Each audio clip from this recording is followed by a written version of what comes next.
ভারত থেকে আসাম স্বাধীন করার হুমকি। আসামে যদি নাগরিকত্ব সংশোধন বিল পাশ হয় তাহলে ভারত থেকে আসামকে স্বাধীন করার হুমকি দিয়েছেন আসামের কৃষক মুক্তি সংগ্রাম সমিতির নেতা অখিল গগৈ। তিনি বলেছেন, যদি আসামের জনগণের প্রতি যথাযথ শ্রদ্ধাবোধ দেখানো না হয় এবং নাগরিকত্ব সংশোধন বিল পাশ না হয় তাহলে ভারত থেকে আসামকে স্বাধীন করতে বাধ্য হব আমরা। সোমবার নাগরিকত্ব সংশোধন বিলের বিরুদ্ধে আয়োজিত এক সমাবেশে তিনি এসব কথা বলেন। তিনি বলেন, আমাদের প্রাপ্য সম্মান যদি সরকার দেয় আমরা ভারতের সঙ্গে থাকব, কিন্তু যদি আসামের আদিবাসীরা উপেক্ষিত হয় এবং বিল পাশ হয় তাহলে প্রত্যেক আসামিওর এটা বলার সাহস আছে যে তারা ভারতের অংশ হয়ে থাকবে না। তিনি বলেছেন, আমরা এটা পরিষ্কার করে বলতে চাই যে যদি সরকার বৈরী পরিস্থিতি তৈরি করে তাহলে অবশ্যই আসাম বলতে বাধ্য হবে তারা ভারতের সঙ্গে না থাকার জন্য প্রস্তুত। ভারতীয় নাগরিকত্ব পেতে আসামে গত বছর আবেদন করেন প্রায় 3,29,00,000 মানুষ।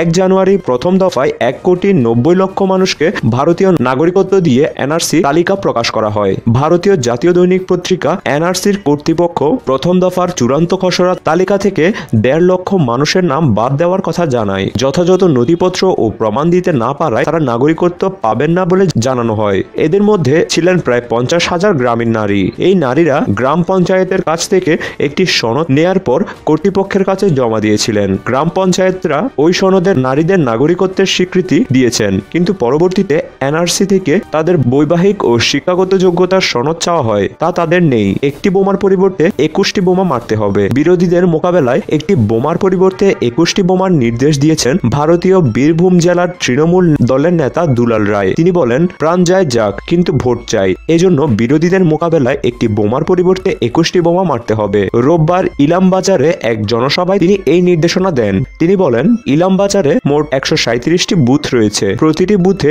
700 করে লিড চাই, তাতে যদি প্রাণ যায় যাক। আপনারা যা চেয়েছিলেন এতদিন তা পেয়েছেন, এবার আমি যা চাইবো তাই দিতে হবে। এবার ভিন্ন প্রসঙ্গ। একাদশ জাতীয় সংসদ অধিবেশনের প্রতিবাদে যে কর্মসূচি দিল বিএনপি। একাদশ জাতীয় সংসদ নির্বাচনের 1 মাস পর মাঠের কর্মসূচি ঘোষণা করেছেন বিএনপি। এই কর্মসূচির ঘোষণা দিয়ে মঙ্গলবার এক সংবাদ সম্মেলনে দলের সিনিয়র যুগ্ম মহাসচিব রুহুল কবির রিজভী বলেন, ভুয়া ভোটের সংসদ বসেছে। এই সংসদ গণতন্ত্র ও জনগণের ভোটাধিকার কেড়ে নেওয়ার প্রেতাত্মা। এই সংসদ গণবিরোধী ও সংসদ নিরস্ত্র ভোটারদের উপর অবৈধ সরকারের অবৈধ ক্ষমতা প্রদর্শনকারী গণশত্রুদের আড্ডাঘর। এই সংসদ ইতিহাসের ম্যান্ডেটবিহীন ক্ষমতালোভী সদস্যদের সম্মিলন হিসেবে বিবেচিত হবে সর্বত্র। সংসদে আজকের অনুষ্ঠিতব্য প্রথম অধিবেশনে ভুয়া অভিমত করে এই প্রতিবাদে ঢাকায় 1 ঘন্টার মানববন্ধন কর্মসূচি ও 8 ফেব্রুয়ারি জনসভা করবে বিএনপি। গতকাল বিকেলে নয়াপল্টনে বিএনপির কেন্দ্রীয় কার্যালয়ে এই সংবাদ সম্মেলন হয়। এ সময় দলের চেয়ারপারসনের উপদেষ্টা আব্দুস সালাম, অধ্যাপক ডক্টর সুকমল বড়ুয়া, কেন্দ্রীয় নেতা নুরি আরা সাফা প্রমুখ উপস্থিত ছিলেন। রিজভী বলেন, 30শে ডিসেম্বর একাদশ জাতীয় সংসদ নির্বাচন আন্তর্জাতিকভাবে স্বীকৃত মহাতামাশার নির্বাচন। চরম মিথ্যাচার, অনুশোচনাহীনতা ও গণমাধ্যমকে নিয়ন্ত্রণ করে নির্লজ্জভাবে ম্যানুফ্যাকচার্ড ভোটের ফলাফল ঘোষণা করে নিজেরা আত্মপ্রসাদ লাভ করলেও জনগণকে বোকা বানানো যায়নি। মহা ভোট ডাকাতির মহাসমারোহ জনগণ প্রকাশ্যে দেখেছে। ভুয়া ভোটের মিথ্যা জয়ের অহংকারে ধানের শীষের নেতাকর্মীরা সমর্থক সহ গরিব মানুষের বাড়িঘর, দোকান ও বাজার ভেঙে ফেলেছে এবং পুড়িয়ে দেওয়া হয়েছে। তাদেরকে ঘরছাড়া করা হয়েছে। নির্বাচনের নামে এক অসুস্থ পরিবেশ ছড়িয়ে দেওয়া হয়েছে রাষ্ট্র ও সমাজের সর্বত্র। নির্বাচনের পর ভুয়া ভোটের সরকারের জয়োল্লাসের প্রকোপে চারদিকে শুধু হিংসার ছবি। প্রহসনের নির্বাচন করতে নির্বাচন কমিশন, আইন আদালত, পুলিশ প্রশাসন সবই ভুয়া ভোটের সরকারের প্রধানমন্ত্রী শেখ হাসিনার আঙ্গুলি হেলনে উঠবস করত। ধূর্তামি, সততা ও নির্মম দল পীড়নের মাধ্যমে অনেক আগে থেকে নির্বাচনী মাঠ কবজায় নিয়ে তারা একতরফা নির্বাচনের সকল প্রস্তুতি সম্পন্ন করেছিল।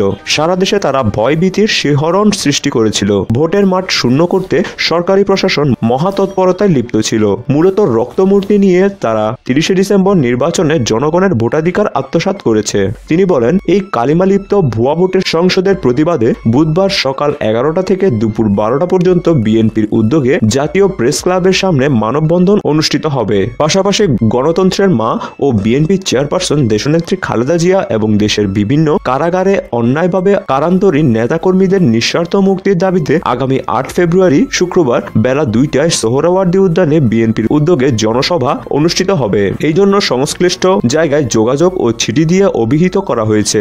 রিজভী জানান, নারায়ণগঞ্জ জেলা বিএনপির সহসভাপতি পারভেজ আহমেদ মিথ্যা ও বানোয়াট মামলায় জামিন লাভের পরেও 3বার তাকে জেল গেট থেকে গ্রেফতার এবং তার নামের নতুন রাজনৈতিক মামলা দেওয়া হচ্ছে। পরিতাপের বিষয় হলো পরিবারের সদস্যদের তার সাথে দেখা করতে দেওয়া হচ্ছে না।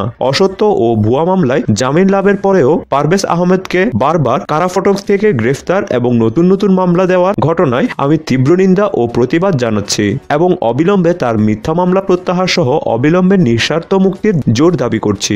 এবার ভিন্ন প্রসঙ্গ।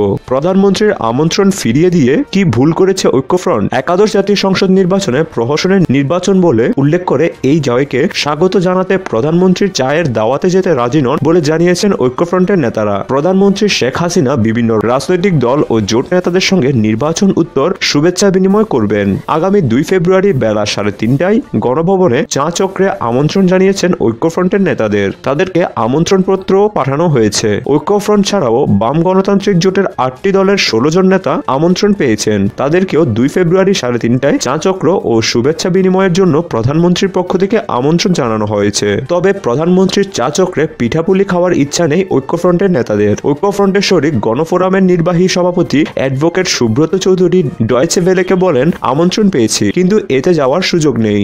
এখন পিঠাপুলি খাওয়ার মানসিকতায় আমরা নেই। সুব্রত চৌধুরী বলেন, আমরা একাদশ জাতীয় সংসদ নির্বাচনের পর এই নিয়ে সংলাপের প্রস্তাব দিয়েছিলাম। ওই নির্বাচন ছিল প্রহসনের নির্বাচন, কিন্তু এখন শুভেচ্ছা বিনিময়ের জন্য ডাকা হচ্ছে, আমরা সেখানে যাচ্ছি না। তবে ঐক্যফ্রন্টের আহ্বায়ক ডক্টর কামাল হোসেন চিকিৎসার জন্য সিঙ্গাপুর অবস্থান করছেন। সোমবার তার দেশে ফেরার কথা আছে। তিনি দেশে ফেরার পর এই আমন্ত্রণের বিষয়ে আনুষ্ঠানিক আলোচনা করে সিদ্ধান্ত জানানো হবে। তবে রাজনৈতিক বিশ্লেষকদের এই নিয়ে ভিন্ন ভিন্ন মত রয়েছে। ঢাকা বিশ্ববিদ্যালয়ের শিক্ষক ও রাজনৈতিক বিশ্লেষক অধ্যাপক শামসুজ্জামান ডয়েচে ভেলেকে বলেন, আমার মনে হয় প্রধানমন্ত্রীর আমন্ত্রণে তাদের সাড়া দেওয়া উচিত। তার সামনে গিয়ে বলা উচিত, আপনি নির্বাচনের আগে আমাদের যে কথা দিয়েছিলেন সেটি রাখেননি কেন?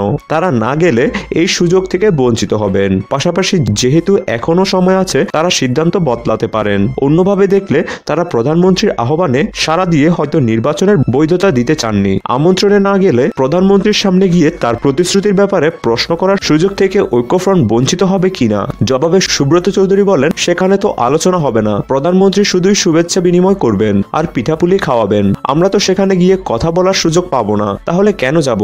আমাদের নেতাকর্মীরা জেলে, এখনো মামলা হচ্ছে, আমার নিজের উপর 6 বার হামলা হয়েছে, এগুলো অ্যাড্রেস সেখানে করা যাবে না। তাহলে শুধুই পিঠা খাওয়ার মানসিকতা আমাদের নেই। বিএনপির জায়গা থেকে তাদের রাজনৈতিক অবস্থান ঠিকই আছে বলে মনে করেন বিশ্লেষক ডক্টর তোফায়েল আহমেদ। তিনি ডয়েচে ভেলেকে বলেন, এই চা চক্র কি? আওয়ামী লীগ জিতেছে, তারা বিজয় পালন করছে, সে বিজয় উৎসবে কোন মুখে যাবে বিএনপি? আজকে যদি কোনো আলোচনা বা সংলাপ হতো তাহলে হয়তো যাওয়ার প্রসঙ্গ আসতো। আমন্ত্রণ পাওয়ার পর বিএনপির মহাসচিব মির্জা ফখরুল ইসলাম আলমগীর সাংবাদিকদের বলেছেন, একাদশ জাতীয় সংসদ নির্বাচন বাতিলের এজেন্ডা থাকলে আমরা সংলাপে যাব, না হলে যাব না। এটাই ঐক্যফ্রন্ট ও বিএনপির সিদ্ধান্ত। ভোট ডাকাতি নির্বাচনে বিজয়ীকে শুভেচ্ছা জানাতে কেন যাব?